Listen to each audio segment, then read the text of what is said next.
Good afternoon. I want to begin by thanking President Zelensky for his passionate message this morning. I listened to it in the private residence, and he was convincing and significant speech. He speaks for a people who have shown remarkable courage and strength in the face of brutal aggression. Courage and strength that's inspired not only the Ukrainians, but the entire world. Putin is inflicting appalling devastation and horror on Ukraine, bombing apartment buildings, maternity wards, hospitals. I mean, it's god-awful. I was speaking about this with our commander behind me here, General Milley. I mean, it just is amazing.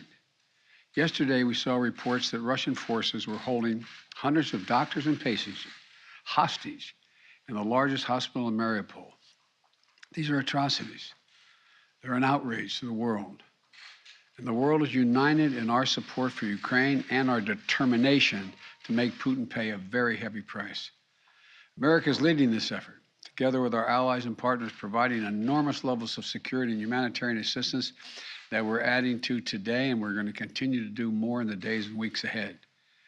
We're crippling Putin's economy with punishing sanctions that's going to only grow more painful over time, with the entire NATO and EU behind us and many other countries. What's at stake here are the principles that the United States and the United Nations and across the world stand for. It's about freedom. It's about the right of people to determine their own future. It's about making sure Ukraine will never be a victory for Putin, no matter what advances he makes on the battlefield. The American people are answering President Zelensky's call for more help, more weapons for Ukraine to defend itself, more tools to fight Russian aggression. And that's what we're doing. In fact, we started our assistance to Ukraine before this war began, as they started to do exercises along the Ukrainian border of the Russians, starting in March of last year. We took the threat of Putin invading very seriously, and we acted on it.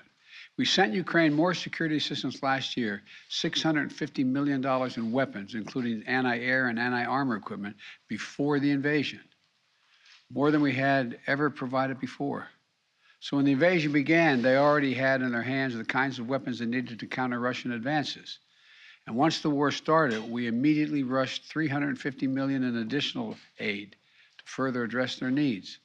Hundreds of anti-air systems, thousands of anti-tank weapons, transport helicopters, armed patrol boats, and other high-mobility vehicles, radar systems that help track incoming artillery and unmanned drones, secure communications equipment and tactical gear, satellite imagery and analysis capacity. And it's clearly helped Ukraine inflict dramatic losses on Russian forces.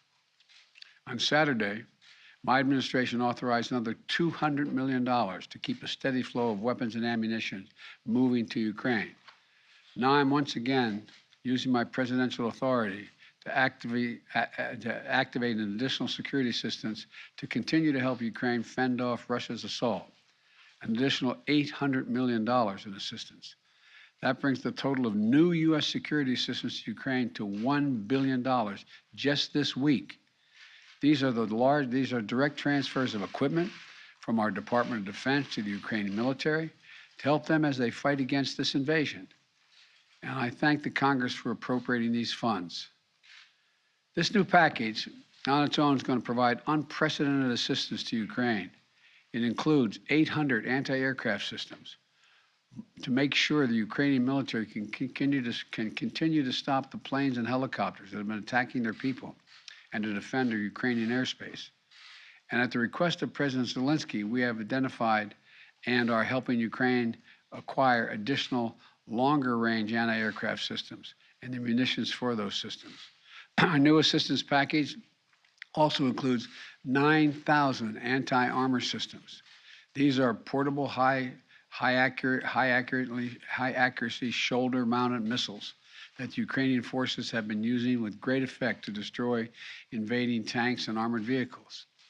It'll include 7,000 small arms, machine guns, shotguns, grenade launchers to equip the Ukrainians, including the brave women and men who are defending their cities as civilians, and they're on the countryside as well. and as well as the ammunition, artillery, and mortar rounds to go with small arms, 20 million rounds in total, 20 million rounds. And this will include drones, which demonstrates our commitment to sending our most cutting-edge systems to Ukraine for its defense. And we're not doing this alone. Our allies and partners have stepped up to provide significant shipments of security assistance and will continue to help facilitate these deliveries as well. The United States and our allies and partners are fully committed to surging weapons of assistance to the Ukrainians. And more will be coming as we source additional stocks of equipment that we're ready to transfer. Now I want to be honest with you. This could be a long and difficult battle, but the American people will be steadfast in our support of the people of Ukraine in the face of Putin's immoral, unethical attacks on civilian populations. We are united in our abhorrence of Putin's depraved onslaught, and we're going to continue to have their backs as they fight for their freedom, their democracy, their very survival. And we're going to give Ukraine the arms to fight and defend themselves through all the difficult days ahead. We're going to continue to mobilize humanitarian relief to support people within Ukraine and those who have been forced to flee Ukraine. In just the past few weeks, we provided $300 million of humanitarian assistance to the people in Ukraine and in neighboring countries. Tens of thousands of tons of food, water, medicine, and other basic supplies to support the people in need. Our experts on the ground in Poland and Moldova and other neighboring countries are there to make real-time assessments of the rapidly evolving crisis to get urgently needed humanitarian supplies to the people in need when they need it. And we will support Ukraine's economy with direct financial assistance as well. And together with our allies and partners, we will keep up the pressure on Putin's crumbling economy, isolating him on the global stage. That's our goal. Make Putin pay the price, weaken his position, while strengthening the hand of the Ukrainians on the battlefield and at the negotiating table. Together with our allies and partners, we're going to stay the course, and we'll do everything we can to push for and end this tragic, unnecessary war. This is a struggle that pits the appetites of an autocrat against humankind's desire to be free. And let there be no doubt, no uncertainty, no question, America stands with the forces of freedom. We always have and we always will.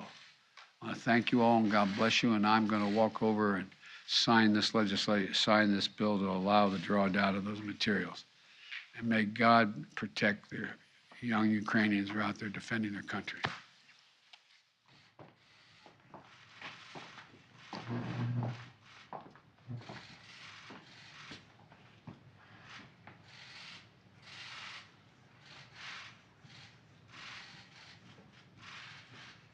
What I'm signing here is the delegation authority under Section 506A1 of the Foreign Assistance Act of 1961, translated into plain English, a total of $800 million in defense articles.